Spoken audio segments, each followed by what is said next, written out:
Ijoollee Ayatollah duraanii Alii Kaameenii ji'an keessaa lammaffaa akka ta'e Mujtabaa Kaameenii amma hoogganaa olaanaa Iraan ta'ee filatameera. Namni kun osoo doorsisii Ameerikaa fi Israa'el daran hammaatee jiruutii kan filatame. Ameerikaa fi Israa'el waliin ta'uun haleellaa gara Iraanitti taasisan cimsanii jiru. Iraanis haleellaa kana haaloo ba'uuf yookiin doorsisa kana ofirraa qolachuuf dirooniiwwanii fi misaayilota dhukaasaa jirti. Filatamuun Ayatollah Alii Kaameenii Ameerikaa fi Israa'eliif ergaa dabarsu qaba.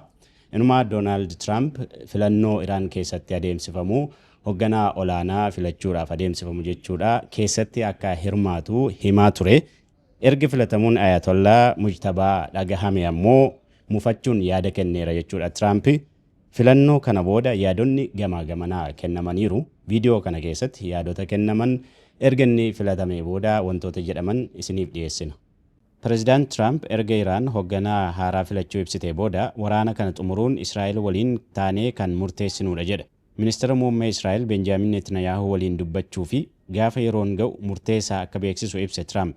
Yoo US waraana kana dhaabuu murteessite Israa'el haleellaa itti fufuu fi dhiisuu irratti kun waan barbaachisu natti hin fakkaatu jedhe Tiraamp. Iraan gama isheen haleellaa misaayilaa fi diroonii biyyoota wiirtuun humna waraanaa US keessa jiruu fi Israa'el irratti raawwachuu ibsiteetti. Erga Ayatollah Mujtabaa Kaameenii hoogganaa olaanaa haaraan Iraan jechuudha filatamee Doonaald Tiraamp gaafatame yookiin waa'ee hoogganaa kanaa maal akka yaadu gaafatame. Waa'ee hoogganaa kanaa fuulduratti waanuma ta'u bullee ilaalla deebii jedhu qofa kenne gabaabse.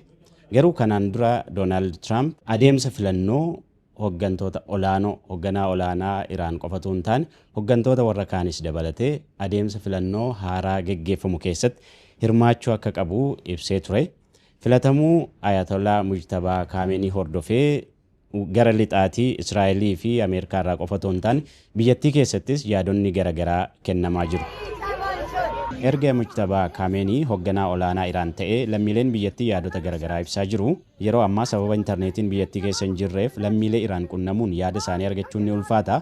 Garuu namoonni muraasni akka carraa intarneeta irra galan yookiin bilbilaan argaman kanneen Mujtabaa Kaameenii deeggaran akkuma jiran kanneen jijjiirama fedhan ammoo mormii isaanii dhiyeessaniiru. Deeggartoonni mootummaa Iraan akkuma Mujtabaa Kaameenii filatamuun ibsameen gammachuu isaanii ibsataniiru. Kaan ammoo mormii isaanii ibsaniiru. Jiraataan magaalaa Teheraan tokko sirnicha keessa jijjiiramni tokkollee hin mul'atu. Korri waliigalaa kun nama hoogganaa duraaniitti dhiyaatu tokkollee filachuu hin qabu ture jechuun filannoo Mujtabaa Kaameenii mormeera. Jiraataan biraan ammoo abbaan isaa haleellaa US fi Israa'eliin ajjeefamuu fi isatti dhaadatamaa jiraachuu kaasuun yaaddoo qaburraa ka'ee filatamuun Mujtabaa sirrii akka hin taane ibseera. Jiraatama magaalaa Teheraan ka ta'e namni biraan taatee mudate kana booda jijjiirama eegaa akka turee fi amma garuu wanti mudataa jiru isa duraa caalaa hammaataa ta'uu ibse. Torban lama dura wayita haleellaa US fi Israa'eliin Ayatollaan duraanii yookiin hoogganaa olaanaan duraanii Iraan Ayatollah Alii Kaameenii fi hooggantoonni olaanoo biyyattii kan waraanaa fi kan mootummaa kan ajjeefaman sirnichi yaaddoo keessa galee ture.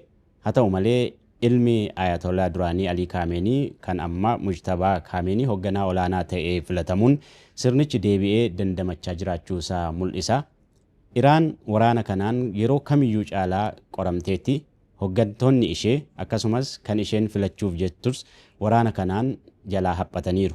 Miseensonni kora dureewwan amantii 88 ta'an waraana US Israa'el Iraan irratti banan kana keessatti hoogganaa olaanaa filachuuf baay'ee qoramaniiru. Gama tokkoon namni gameessi akka Ayatollah Alii Kaameenii ka sirna kana olaantummaan qabatee akka eeguuf abdiin irra kaa'ame dhibuun gama biraan ammoo Ameerikaa fi Israa'el hoogganaa filamu adamsanii akka ajjeesan dhaadachuun filmaata kana irratti qormaata guddaa ta'ee ture. Sababa kanatti sirni awwaalcha Ayatollah Alii Kaameenii yeroo hin beekamnetti darbe hoogganaa olaanaa filame ibsuunis yeroo fudhateera. Mujtabaa Kaameenii garuu muuxannoodhaan hin komatamu. Abbaasaa jalatti guddate. Duudhaa abbaasaa akka eegus waadaa seeneera. Fuulduratti ba'ee mul'achuu baatus duubaan kan teessoo abbaasaa eegaa ture isa jedhama. Hoogganaa haaraan Iraan Ayatollah Mujtabaa Kaameenii eegdota warraaqsa Islaamummaa Iraan waliinis hidhata cimaa qabaachaa ture. Gara amantii deemuu duraa eegdota warraaqsaa kanatti makamee waliin hojjetaa ture. Kunis akka inni Ayatollah yookiin hoogganaa olaanaa Iraan ta'ee filatamuuf sababa ijoo ta'eera. Waggaa lama dura abbaan isaa Ayatollaan duraanii Alii Kaameenii ilmi isaa akka isan dhaalle dubbatee ture. Sababni isaa ammoo aangoo maatiin dhaalamu duraan ture ofiin aangoorraa kaasan akka biyyattiitti deebi'u hin barbaannu yaada jedhuuni.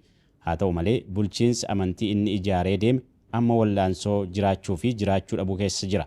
Amma aangoon kan jiru humna Iraan to'ataa kan jiran harka IRGC yookiin eegdota warraaqsaa Islaamummaa Iraan keessadha. Iraanonni abbaa isaa abbaa irreeti jechuun abaaraa turan umriin aangoo ilma isaanii kun gabaabaa ta'a jedhanii abdatu. Filatamuun Ayatollaa Mujtabaa Kaameenii Tiraamp kan fudhataman qabu jechaa turee fi Israa'el kan adamseen ajjeesa jettee doorsisaa turteef ergaa dabarsu qaba. Ergaa diddaati. Haa ta'u malee garuu Israa'el akkuma dhaadattee adamsitee hoogganaa kana ajjeesti moo hoogganaan kun of cimsee warra kaanis ijaaree sirnicha dandamachiisee itti fufsiisuu danda'a kan jedhu gaaffii namoota hedduuti.